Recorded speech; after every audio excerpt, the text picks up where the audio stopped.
Cancer గురించి తెలుసుకోవాల్సిన 5 నిజాలు. మొట్టమొదటిది, cancer is the leading cause of death. అంటే viral fevers, pandemic like Covid ఇలాంటివి కాకుండా still cancer is the leading cause of death in the world. 2020లో 1 crore పీపుల్ క్యాన్సర్ తో చనిపోయారు. Second one, cancer is a heterogeneous, that it is not a single entity, it is a multiple entity.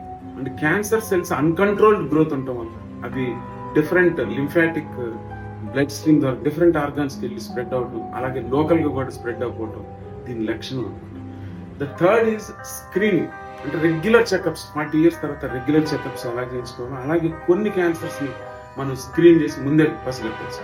Like breast cancer కి mammography, అలాగే కోలాన్స్ అంటే intestinal cancers కి colonoscopy చేయడం, లేదా female కి అయితే యూటరస్ దీనికి ప్యాప్స్ చేయడం, మేల్ ప్రాస్టేట్ అయితే పిఎస్సి, ఇవన్నీ చేయొచ్చు. అలాగే ఇన్వెస్టిగేషన్స్ అంటే లైక్ సిటీ, ఎంఆర్ఐ, వీటితో పాటు పెట్ స్కాన్, అలాగే బయాప్సిస్ లో కూడా ఏంటంటే ఇప్పుడు మామూలు రెగ్యులర్ బయాప్సీ అంటే ఏంటంటే ట్యూమర్ దగ్గరికి వెళ్ళి తీసి దాన్ని పెయిన్ఫుల్, ఒక్కొక్కసారి అక్కడికి వెళ్ళడానికి అలవెన్స్ ఉంది. ఇది కాకుండా కొత్తగా ఏమొచ్చిందంటే బ్లడ్ లోనే ట్యూమర్ సెల్స్ ని కనుక్కోవడం, డిఎన్ఏ, ట్యూమర్ సెల్స్ డిఎన్ఏ కనుక్కోవడం. ఇది లిక్విడ్ బయాప్సీ అని అంటారు.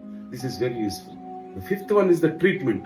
ట్రీట్మెంట్ మొడాలిటీలో చాలా చేంజెస్ వచ్చినాయి. Chemotherapy, radiotherapy, surgeries. రేడియోథెరపీలో చాలా అడ్వాన్స్ వచ్చినాయి. కీమోథెరపీ వచ్చేసే వరకు ఇమ్యూనోథెరపీ వచ్చింది. అంటే ఇమ్యూనిటీని బూస్ట్ చేయడం వల్ల డ్రగ్స్ ఆ సెల్స్ మొత్తాన్ని చంపేస్తాయి. అలాగే ప్రెసిషన్ థెరపీ వచ్చింది. ఇదేంటంటే జెనెటిక్స్, బయలాజికల్ మాలిక్యూల్ చేంజ్ చేయడం వల్ల క్యాన్సర్ సెల్స్ ని చంపడం జరుగుతుంది.